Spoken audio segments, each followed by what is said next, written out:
Lesson चल रहा था अपने थर्ड, फसल व भंडारण कीट। फसल व भंडारण के जो प्रमुख कीट होते हैं उनके बारे में चर्चा की थी। इसके जो 3 पार्ट है मैं आपको उपलब्ध करवा चुका हूँ। फर्स्ट जो पार्ट था उसमें मैंने आपको बताया था कीट के प्रमुख लक्षण। दूसरा जो पार्ट आया था उसमें अगर आपने देखा है तो कीट का वर्गीकरण प्रस्तुत किया था। और तीसरे पार्ट में अपन ने देखा था कातरा कीट के बारे में। आज अपन बात कर रहे हैं इसी लेसन का पार्ट नंबर कौन सा आ रहा है, 4। कोशिश यही करता हूँ कि एक पार्ट में एक कीट को समझाया जाए, उसको आसानी से अगर आप समझ लेते हैं तो बहुत ही अच्छी बात है। जल्दबाजी नहीं कर रहा हूँ, आसानी से प्रत्येक बात को लेकर आपको समझा रहा हूँ, इसलिए आप भी साथ में कोऑपरेट ज़रूर कीजिए। आज का जो कीट है वह अपने सफ़ेद लट है, जिसे वाइट ग्रब के नाम से अपन जानते हैं, जो कि 2 नंबर का कीट है। पहला कातरा था इस पार्ट में, अब अपन कहेंगे सफ़ेद लट है, जिसे क्या कहते हैं, वाइट ग्रब के नाम से भी अपन जानते हैं।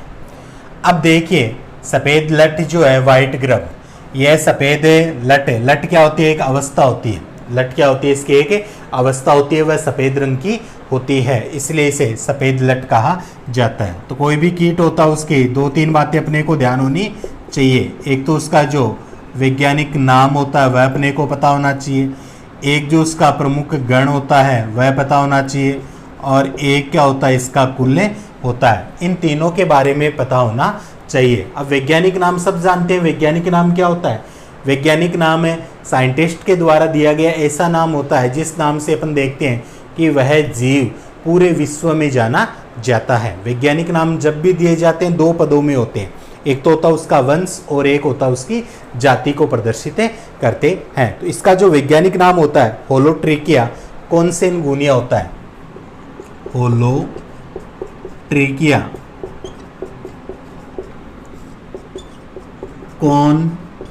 कॉन्सेनगुनिया, होलोट्रिकिया कॉन्सेनगुनिया अगर अपन देखें तो इसका प्रमुख क्या माना गया है, वैज्ञानिक नाम माना गया है। इसके पश्चात अगर अपन बात करते हैं इसके गण की, तो गण अपने को पता है कौन सा होता है, कोलियोप्टेरा। कोलियोप्टेरा वह क्या माना गया, इसका प्रमुख अपन कहते हैं गण माना गया, और ये अपने को ध्यान भी रखना है। गण क्या होता है इसका, कोलियोप्टेरा माना गया। फिर बात आती है कुल की, तो मेलेनोन्थिडी, मेलेनोन्थिडी यह क्या होता है, इसका कुल माना गया है। ये अपने को मुख्य रूप से ध्यान में रखना है। अब अपन बात करते हैं इस कीट के जो प्रमुख लक्षण होते हैं, इस कीट के जो प्रमुख लक्षण होते हैं उसके बारे में अपन चर्चा करते हैं। तो देखिए स्टूडेंट्स, ये जो कीट होता है वह अपन कहते हैं काले भूरे रंग का अपन मान सकते हैं कीट माना जाता है। वह इस कीट की बात है, काले भूरे रंग का होता है। इसका जो शरीर होता है वह सिर भी पाया जाता है, वक्ष भी पाया जाता है, उदर भाग भी पाया जाता है। शरीर पर अपन कहते हैं 2 जोड़ी जो होते हैं वह क्या पाए जाते हैं, पंख पाए जाते हैं। अग्र जो पंख होते हैं ना वह कुछ मोटे होते हैं और यह विश्राम अवस्था में बने रहते हैं, अर्थात कार्य नहीं करते। इनका वर्क होता है कि जो पश्च वाले जो पंख होते हैं उनको क्या करते हैं, यह ढकने का कार्य करते हैं। इनकी जो लट होती है ना वह कैसी होती है, सफ़ेद रंग की अपन मानते हैं लट होती है। इनका सिर भूरा होता है और जो जबड़े होते हैं ना वह मजबूत होते हैं, ताकि यह फसलों को क्या कर सके, काट सके, उनकी जड़ों वगैरह को क्या कर सके, नुकसान पहुंचा सके। इसकी जो सीसू लट होती है वह 10 से 12 mm अपन मान सकते हैं कि लंबी तथा 2 से 3 mm क्या होती है, चौड़ी मानी जाती है। लट का जो शरीर होता है वह कैसा होता है, अंग्रेजी का जो सी आकार होता है, अंग्रेजी का कैसा सी आकार घुमा हुआ वैसा माना जाता है। तो मेन जो बातें हैं वह मैं आपको यहाँ पर बता रहा हूँ। इसका शरीर काले भूरे रंग का होता है, शरीर जो होता है वह कैसा होता है, काले भूरे रंग का होता है शरीर। फिर अपन मान सकते हैं कि जो शरीर है वह सिर, वक्ष, उदर में क्या होता है, विभक्त होता है, विभक्त होता है। इसकी जो लट होती है वह 10 से 12 mm लंबी होती है और लगभग 3 mm अगर अपन देखें तो वह क्या होती है, चौड़ी मानी जाती है। इसके अलावा अगर अपन देखें तो सिर जो होता है इसका वह कैसा होता है, भूरा होता है। सिर कैसा होता है, भूरा होता है। और जबड़े क्या होते हैं इसके, मजबूत होते हैं। जबड़े कैसे होते हैं स्टूडेंट्स, इसके मजबूत होते हैं, जिसके कारण से ये क्या करते हैं, पादपों को नुकसान पहुंचाने का कार्य करते हैं। इसका जो शरीर होता है वह अंग्रेजी के सी अक्षर के आकार का होता है। इसका शरीर कैसा होता है, सी आकार का, यानी जिस प्रकार से अपन कहते हैं सी मुड़ी हुई स्ट्रक्चर होती है, इस प्रकार से अपन कहते हैं कि इसका शरीर जो होता है वह पाया जाता है। 2 जोड़ी क्या पाए जाते हैं, पंख पाए जाते हैं। 2 जोड़ी पंखे पाए जाते हैं। अग्रपंख जो होते हैं वह क्या होते हैं, कुछ मोटे होते हैं, जो अपन कह सकते हैं पश्च पंखों को क्या करते हैं, ढकने का कार्य करते हैं। इनका कोई विशेष वर्क नहीं होता अग्रपंखों का, इसलिए कहते हैं कि ये विश्राम अवस्था में बने हुए रहते हैं। तो ये बात हुई इसके प्रमुख लक्षण की। अब आगे अपन बात करते हैं इसके जो पोषक पौधे होते हैं। आगे किसकी बात करेंगे, इसके जो प्रमुख पोषक पौधे होते हैं उनके बारे में अपन चर्चा करने वाले हैं। पोषक पौधे यानी कि जिनके ऊपर ये भोजन के लिए डिपेंड रहते हैं, यानी कि इनके फेवरेट प्लांट जिनसे ये भोजन प्राप्त करते हैं, वे क्या होते हैं, इसके पोषक पौधे होते हैं। तो पोषक पौधे अगर देखा जाए तो खरीफ की फसल के जो पादप होते हैं, खरीफ फसल जिसमें अपन मान सकते हैं दलहनी जो फसल आती है, दलहनी फसल आती है वह अपन मान सकते हैं। बाजरा आता आपके, मूंग आता है, गवार, जवार, ये सारे, इसके अलावा मिर्च भी अगर देखें तो इनको ये क्या करते हैं, नुकसान पहुंचाने का कार्य करते हैं। खरीफ में बोई जाने वाली जो फसलें होती है, एक अपन बोल रहे हैं मूंगफली जो होती है, उसको भी ये क्या करते हैं, नुकसान पहुंचाने का कार्य करते हैं। तो ये होती है प्रमुख फसलें जिनको ये क्या करते हैं, नुकसान पहुंचाते हैं। इनके जो ब्रिंग वगैरह होते हैं वह अपन देखते हैं कि फल वगैरह या सब्जियों के जो पादप होते हैं या पौधशालाओं में जो पादप होते हैं उनको क्या करते हैं, नुकसान पहुंचाने का कार्य करते हैं। इसके अलावा अगर अपन देखें तो खेजड़ी, नीम, गुल्लर, सेंजना, बबूल आदि की जड़ों को भी ये क्या करते हैं, खाने का कार्य करते हैं। जैसे खेजड़ी, नीम, गुल्लर, बबूल, सेंजना आदि की जड़ों को ये क्या करते हैं, खाते हैं। जड़ों को ये क्या करते हैं, खाने का कार्य करते हैं। तो ये क्या होते हैं, इसके प्रमुख पोषक पौधे माने जाते हैं। अब पोषक पौधों की बात होने के पश्चात अपन बात करते हैं इसका जो क्षतीय महत्व होता है वह क्या होता है, उसके बारे में थोड़ी सी अपन चर्चा करते हैं, क्षतीय महत्व के बारे में।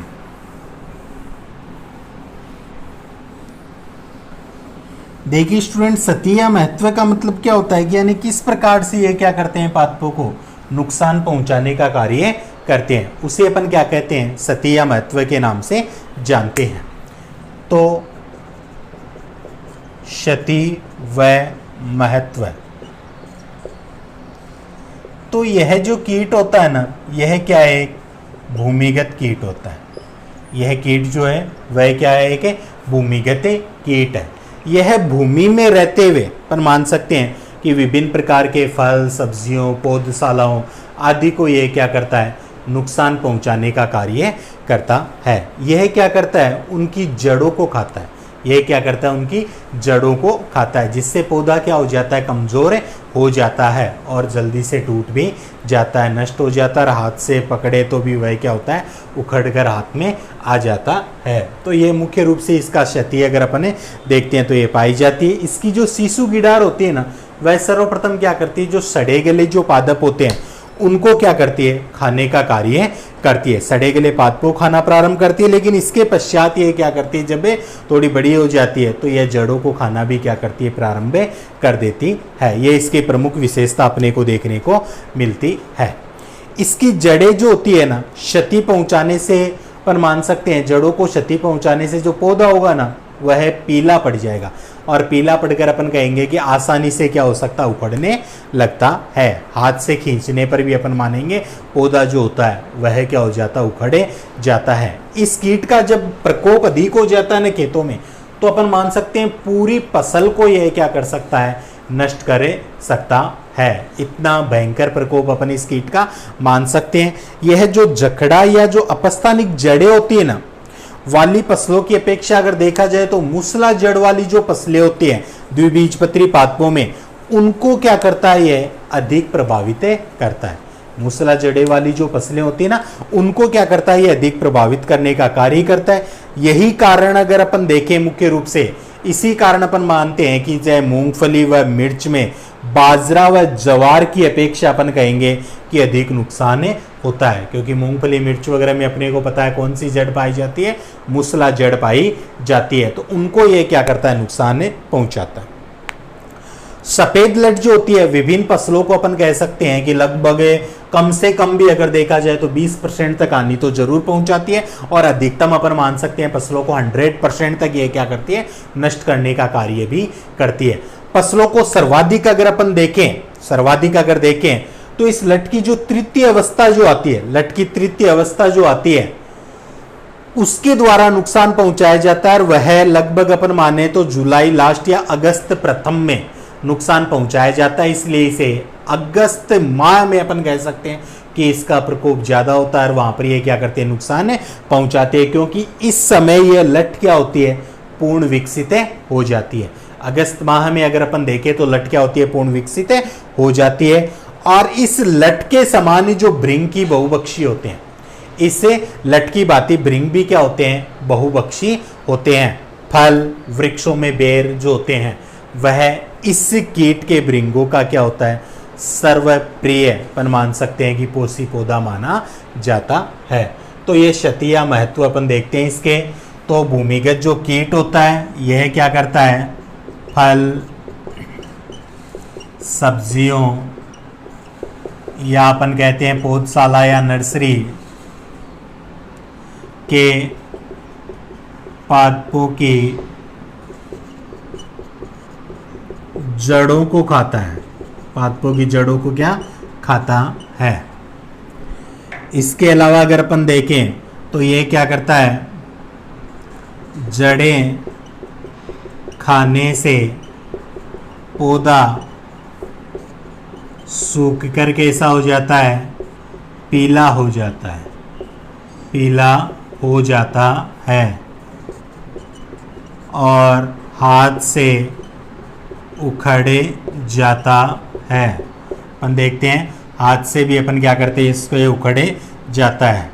इसकी जो गिडार अवस्था है, इसकी जो गिडार अवस्था शुरू में सड़े गले पदार्थों को खाती है, सड़े गले पदार्थों को खाती है, लेकिन बाद में पादपे जड़ों को खाती है। बाद में अगर अपन देखें तो पादपे जड़ों को खाती है, यानी शुरू में जब यह छोटी अवस्था होती है तो जो सड़े गले पदार्थ वगैरह होते हैं उनको खाने का कार्य करती है, लेकिन जब ये थोड़ी सी बड़ी हो जाती है तो यह क्या करती है, पादपों की जड़ों को खाने का कार्य करती है। यह जो कीट होता है ना, यह अपस्थानिक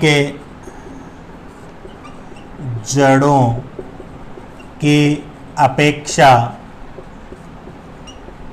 मूसला जड़े वाले पादप को ज़्यादा नुकसान पहुंचाता है, ज़्यादा नुकसान पहुंचाता है। अब इसका कारण आपको मैं बता सकता हूं, क्योंकि अपन देखते हैं कि मूसला जड़ क्या होती है, एक अपन मानते हैं कि मुख्य जड़ होती है, वह अपन मानते हैं कि मूसला जड़ें होती है। ये एक मुख्य जड़ होती है और इसके पार्श्व से अपन मानेंगे छोटी छोटी जो जड़ें होगी वह निकली हुई होती है।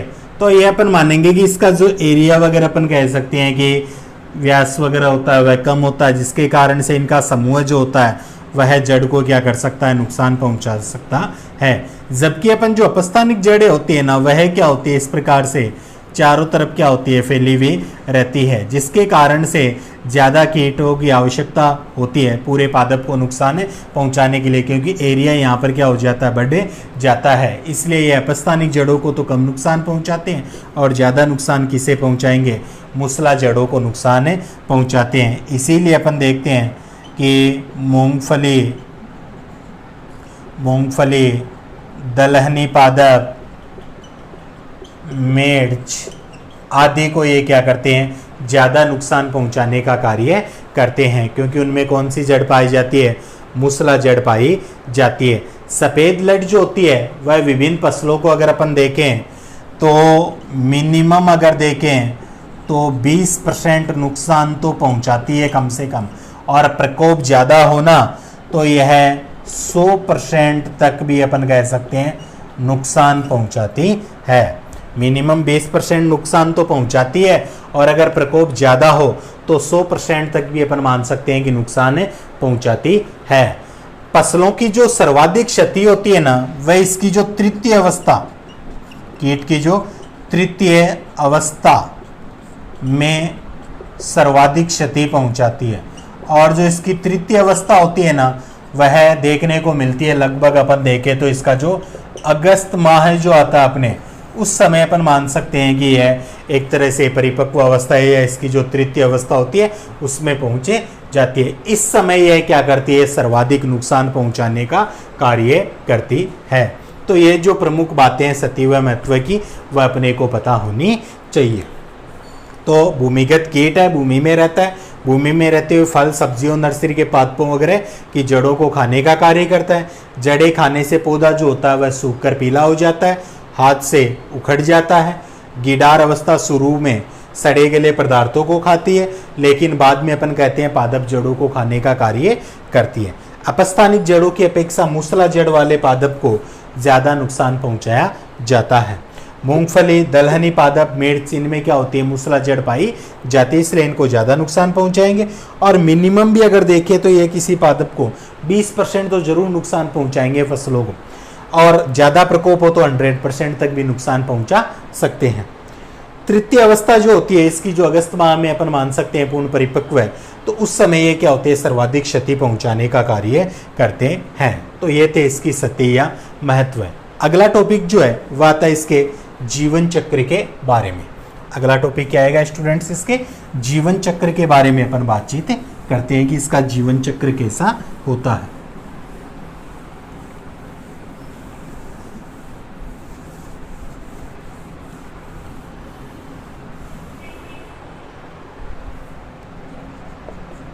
अब अपन बात करेंगे इसके जीवन चक्र के बारे में। किसका, जो सफ़ेद लट वाइट ग्रब है उसके जीवन चक्र की बात करेंगे। जीवन चक्र में क्या देखा जाता है कि कोई भी जो जीव होता है उसकी शुरू से लेकर उसका अंत होता है, उसका जो पूरा जीवन होता है उसके बारे में, किस प्रकार से उसका निर्माण हुआ, फिर किस प्रकार से उसमें और नई पीढ़ियों का निर्माण होता है, वह सारी जो अवस्थाएं होती है वह जीवन चक्र में अपन देखते हैं। तो अपन देखते हैं मानसून अवस्था, मानसून यानी कि बारिश वगैरह आती है, तेज बारिश आती है, या उससे पूर्व का जो समय होता है, मई का समय अपन मान सकते हैं, या आसपास का समय, मध्य मई मान लीजिए, या जून के शुरू में मान लीजिए, वह समय जो होता है वह मानसून का समय माना जाता है। उसकी प्रथम जो बारिश अपन कह सकते हैं, प्रथम बारिश नहीं कह सकते, एक प्रकार से अच्छी बारिश, यानी कि भारी बारिश वगैरह होती है, लगभग अपन मान सकते हैं 20 से 25 mm में बारिश हो जाती है। उसके पश्चात अगर देखा जाए तो इस कीट के जो प्रौढ़ होते हैं यानी कि वयस्क जो होते हैं वह अपन कहते हैं रात्रि में क्या होते हैं, लगभग जब अंधेरा हो जाता है, लगभग 7:30-8 बजे के लगभग अपन कहते हैं, तो ये क्या होते हैं, भूमि से बाहर निकलते हैं। भूमि से क्या होंगे, बाहर निकलते हैं, और भूमि से बाहर आकर ये क्या हो जाते हैं, पौधों पर एकत्रित हो जाते हैं। उसी समय ये क्या हो जाएंगे, भूमि से बाहर आ जाएंगे लगभग 7:30-8 बजे, और पौधों पर क्या हो जाते हैं, एकत्रित हो जाते हैं समूह के रूप में।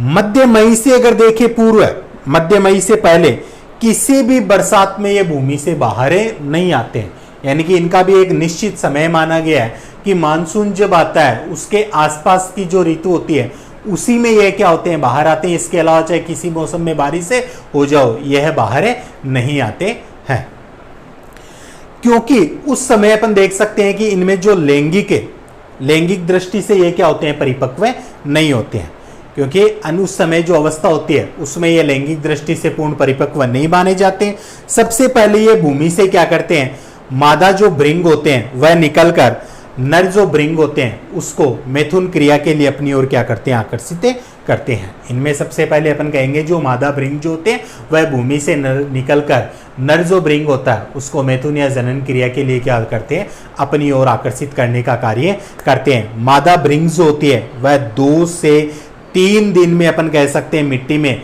10 से 15 सेंटीमीटर की गहराई में, यानी कि गड्ढा खोदा जाता है 10 से 15 सेंटीमीटर का, उसकी गहराई में क्या होती है, अंडे देती है। और एक मादा अपने जीवन काल में लगभग देखें तो 50 से 60 तक अंडे देती है। एक मादा जो होती है वह अपने संपूर्ण जीवन काल में 50 से 60 तक अपन कहेंगे अंडे दिए जाते हैं। और मादा जो भृंग है वह 30 से 50 दिन तक अपन कहेंगे कि जीवित रहता है। इसके द्वारा जो अंडे दिए जाते हैं ना, उन अंडों का जो उष्मायन काल 7 से 13 दिन का माना जाता है, यानी जिस समय उनको क्या दिया जाता है, टेम्परेचर दिया जाता है, वह क्या होता है, उष्मायन काल रहता है। तो वह कितना होता है, 7 से 13 दिन का माना जाता है। उसके पश्चात अगर अपन देखें, उसके पश्चात इसकी लटें जुलाई से मध्य अक्टूबर तक क्या होती है, सक्रिय रहती है। इसकी जो लट होती है ना, वह अगर देखें तो जुलाई से अक्टूबर तक क्या रहती है, सक्रिय रहती है, और उससे कोशित में ये क्या होती है, परिवर्तित हो जाती है। इसके पश्चात अगर देखें कोशित अवस्था क्या होती है कि भूमि के अंदर यह क्या होती है, थोड़ी नीचे चली जाती है, लगभग अपन कह सकते हैं 40-50 सेंटीमीटर नीचे गहराई में चली जाती है। उस अवस्था को अपन कोशित अवस्था के नाम से जानते हैं। फिर अपन कहते हैं कि जो लटकाल होता है वह 82 से 113 दिन का होता है। लटकाल जो होता है वह अपन मान सकते हैं 82 से 113 दिन का अपन कहेंगे इसका लटकाल माना जाता है। कोशित काल 2 से 3 सप्ताह का होता है। कोशित काल जिसमें ये क्या करते हैं, भूमि में रहते हैं, वह अपन मानते हैं इसका 2 से 3 सप्ताह का होता है। और इसके पश्चात, और कोशित काल के पश्चात अपन कहेंगे कि यह जो भृंग होते हैं, कोशित काल के पश्चात अपन कहेंगे कि यह भृंग के अंदर, यानी कि अपन कह सकते हैं थोड़े से बड़े हो जाते हैं, भृंग में क्या हो जाते हैं, परिवर्तित हो जाते हैं। और यह भृंग जो होता है भूमि में लगभग 1 मीटर गहराई में मध्य मई तक क्या होंगे, सुसुप्त अवस्था में चले जाते हैं, यानी गहराई में चले जाएंगे, बाहर बिल्कुल नहीं निकलते हैं। उनमें किसी प्रकार के रिएक्शंस वगैरह अपने को देखने को नहीं मिलती है, अंदर छिपे हुए रहते हैं, इसलिए उसे अपन बोलते हैं सुसुप्त अवस्था के अंदर चले जाते हैं। कीट का जो संपूर्ण जीवन काल अगर देखें, जीवन चक्र, तो वह लगभग 4 से 5 माह में अपन मान सकते हैं कि कंप्लीट होता है। और वर्ष में क्या होती है, इसकी एक ही पीढ़ी अपने को देखने को मिलती है। तो जीवन काल देखें, मानसून के आसपास भूमि से बाहर, मानसून के आसपास ये क्या होते हैं, भूमि से बाहर निकलते हैं। मई या जून के पहले भारी बारिश के बाद, भारी बारिश हो जाती है, उसके बाद ये निकलते हैं। रात्रि या कह सकते हैं शाम लगभग 7:30 या कह सकते हैं 8 बजे भूमि से बाहर निकलते हैं और पेड़ों पर बैठ जाते हैं, और पेड़ों पर बैठे जाते हैं। ये अपन देखते हैं कि इनकी विशेषता होती है। अब ये यहाँ पर पेड़ों पर बैठे जाते हैं। इससे पहले अगर अपन देखें, इससे पहले अगर अपन देखते हैं तो पेड़ों पर बैठ जाते हैं, अपने को ये तो पता है कि ये क्या करते हैं, पेड़ों वगैरह को क्या करते हैं, नुकसान पहुंचाते हैं। तो यह क्या करते हैं कि इनका एक निश्चित समय होता है, मानसून के समय ही बाहर निकलते हैं। इससे पहले अगर देखें, मानसून से पहले की बारिश में नहीं निकलते हैं, पहले की बारिश में नहीं निकलते हैं, नहीं निकलते हैं। ये भी अपने को इसमें ध्यान रखना पड़ता है कि जो मई वगैरह का समय होता है उसी में ये क्या करते हैं, बाहर निकलने का कार्य करते हैं। इसके अलावा चाहे किसी भी मौसम में बारिश वगैरह हो, यह बाहर नहीं निकलते हैं। इनमें भूमि से मादा बाहर आकर नर को मैथुन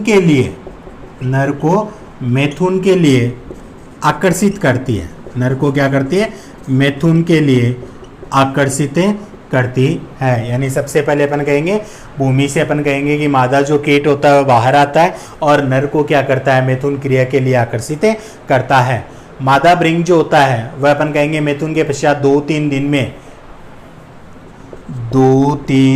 में मिट्टी में 10 से 15 सेंटीमीटर नीचे अंडे देती है। 10 से 15 सेंटीमीटर नीचे क्या होती है, अंडे देती है।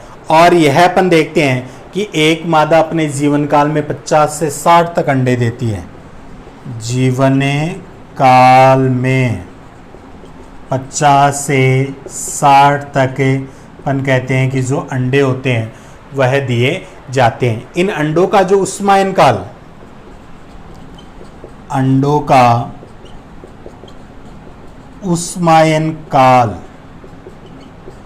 1 से 2 सप्ताह का होता है। उष्मायन काल जिसमें अपन कह सकते हैं कि ये टेम्परेचर पाकर क्या हो जाते हैं, प्रस्फुटित होते हैं। और उसके पश्चात अपन मान सकते हैं कि इनसे कीट वगैरह का क्या होता है, निर्माण होता है, लट वगैरह का निर्माण होता है। तो उष्मायन काल अपन कह सकते हैं कि 1 से 2 सप्ताह का माना जाता है। मादा जो भृंग होता है वह 30 से 50 दिन तक जीवित रहता है। मादा जो भृंग होगा 30 से 50 दिन तक अपन कहेंगे कि जीवित रहता है। उसके पश्चात उसकी क्या हो जाती है, मृत्यु हो जाती है। यह बातें इसके पश्चात मैंने आपको बताया था कि यह 2 से 3 सप्ताह तक कोशित अवस्था में रहते हैं। कोशित अवस्था का मतलब भूमि में थोड़ी से गहराई में चले जाते हैं, लगभग 50 से 60 सेंटीमीटर गहराई में जाकर वहीं पर बने हुए रहते हैं। तो उसे अपन कहते हैं कोशित अवस्था। और उसके पश्चात अपन मानते हैं जब तक मानसून माह वगैरह नहीं आता है तो ये क्या करते हैं, थोड़े और गहराई में चले जाते हैं, जिसे अपन सुषुप्त अवस्था के नाम से जानते हैं। और सुषुप्त अवस्था अगर इनकी देखी जाए, इनकी जो सुषुप्त अवस्था अगर देखें तो उसके पश्चात अपन कहते हैं कि यह क्या होते हैं, एक भृंग के रूप में अपन कह सकते हैं कि बाहर निकलते हैं। और बाहर निकलकर अपन कह सकते हैं कि नुकसान पहुंचाने का कार्य करते हैं। इसका जो जीवन काल होता है, इसका जीवन काल अगर अपन माने तो 4 से 5 माह है। इसका जीवन काल की अगर बात करें तो 4 से 5 माह का क्या होता है, इसका जीवन काल होता है। तो ये थे इसकी प्रमुख जीवन चक्र की बातें। अब बात करते हैं अपन इसका प्रबंधन किस प्रकार से किया जा सकता है। यानी कोई भी जीव होता है अगर उसके द्वारा नुकसान होता है, उस नुकसान को रोकने के लिए जो कार्य किया जाता है वह क्या कहलाता है स्टूडेंट्स, प्रबंधन कहलाता है। और प्रबंधन कोई भी जीव होता है तो 3 मुख्य प्रबंधन होते हैं। कौन कौन से होते हैं आपके, सस्य प्रबंधन आता है, जैविक प्रबंधन आता है और एक क्या आता है, रासायनिक प्रबंधन आता है। तो सबसे पहले तो अपन प्रबंधन में किसकी बात करेंगे, ये प्रबंधन में जो फर्स्ट आता है वह क्या आएगा, अपने सस्य प्रबंधन की अपन बातें करते हैं। तो सस्य प्रबंधन में यही बताया गया कि जब पहली बार अच्छी बारिश वगैरह हो जाती है, मौसम के अच्छी बारिश के पश्चात तुरंत रात्रि में अपने को क्या करना चाहिए कि जैसे मैंने बताया था मानसून में अगर भारी बारिश होगी तो ये बाहर निकलते हैं। और इनकी कीटों की एक विशेषता होती है कि प्रकाश पास, यानी कि जो प्रकाश होता है उसकी तरफ ये क्या होते हैं, आकर्षित होते हैं। तो यह प्रकाश की तरफ है, वहां पर क्या होना चाहिए, प्रकाश की व्यवस्था करनी चाहिए जिसकी तरफ कीट क्या होंगे, आकर्षित होंगे। और परपोषी जो पौधे वगैरह होंगे वहां पर ये क्या होंगे, एकत्रित होंगे, वहां पर प्रकाश की व्यवस्था होगी, तो वहां पर अपन क्या कर सकते हैं, इनको नष्ट कर सकते हैं। एक जगह जब एकत्रित हो जाते हैं तो इनको अपन क्या कर सकते हैं, नष्ट कर सकते हैं। और यह कार्य अपने को पता ही है, बाहर निकलते हैं लगभग 7:30-8 बजे, तो उसके पश्चात जब ये एकत्रित हो जाते हैं तो 1 घंटे पश्चात लगभग 8:30 से 11:30 बजे तक अपन कह सकते हैं कि रात्रि में यह कार्य अपने को करना चाहिए और इनको नष्ट कर देना चाहिए। यह कार्य लगातार अगर अपन देखें 1 सप्ताह तक करते रहेंगे, 7 से 8 दिन तक नियमित रूप से करते रहेंगे, तो अपन मान सकते हैं कि काफी हद तक इनको नियंत्रित किया जा सकता है। और इस कार्य में केवल एक किसान का अपन मान सकते हैं कि योगदान होने से कार्य नहीं होगा, इसमें आसपास के जितने भी जो किसान होते हैं उन सबको मिलकर यह कार्य करना चाहिए। और इसके अलावा कीटों को अंडे देने से पहले ही क्या होना चाहिए, नष्ट कर देना चाहिए। अगर अंडे देने के पश्चात नष्ट करेंगे तो उनके अंडों से फिर और कीट वगैरह उत्पन्न हो जाते हैं। तो पहला प्रबंधन तो यही कहलाता है आपका सस्य प्रबंधन। बारिश के पश्चात वह बाहर निकलते हैं तो उनको क्या करना चाहिए, लगातार 1 सप्ताह तक नष्ट करते रहना चाहिए, यानी अंडे देने से पहले उन्हें नष्ट कर देना चाहिए। इसके पश्चात अपन मानते हैं कि जो जैविक प्रबंधन यहाँ पर आपके बताया हुआ नहीं है, दूसरा अपन देखेंगे रासायनिक प्रबंधन क्या दे रखा है। रासायनिक प्रबंधन वह प्रबंधन होता है जिसमें अपन क्या करते हैं, रसायन वगैरह का प्रयोग किया जाता है। तो देखिए इसमें सबसे पहले जैसे अपन ने देखा था कि ये मूसला जड़ को ज्यादा नुकसान पहुंचाते हैं, जैसे मूंगफली जो पादप होता है उसको नुकसान पहुंचा रहे।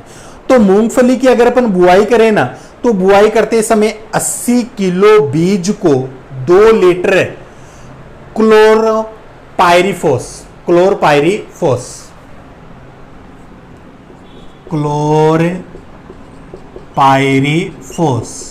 ये क्या एक प्रकार का रसायन माना जाता है। तो मूंगफली की जब बुआई करते हैं ना, तो 80 किलो जो बीज होता है उसको 2 लीटर क्लोरपायरी जो फोस होता है 20 ईसी, या अपन माने 20 ईसी, या अगर देखें जो क्यूनोल फोस आता है 25 ईसी, या क्यूनोल फोस जो होता है वह 25 ईसी। क्यूनोल फोस जो होता है 25 ईसी।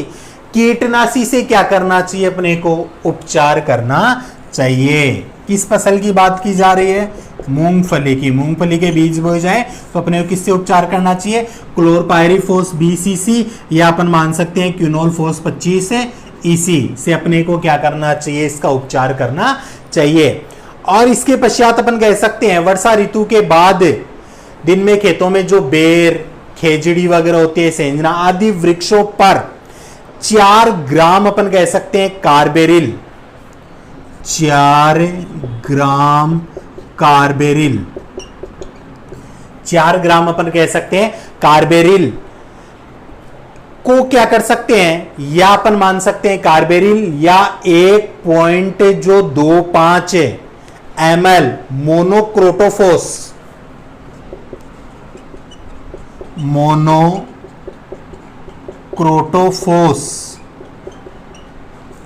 यह भी एक प्रकार का रसायन, मोनोक्रोटोफोस प्रति लीटर पानी, प्रति लीटर यानी कि 1 लीटर पानी बाँच रहे, प्रति लीटर पानी की दर से घोलकर अपने को क्या करना चाहिए, इसका छिड़काव करना चाहिए।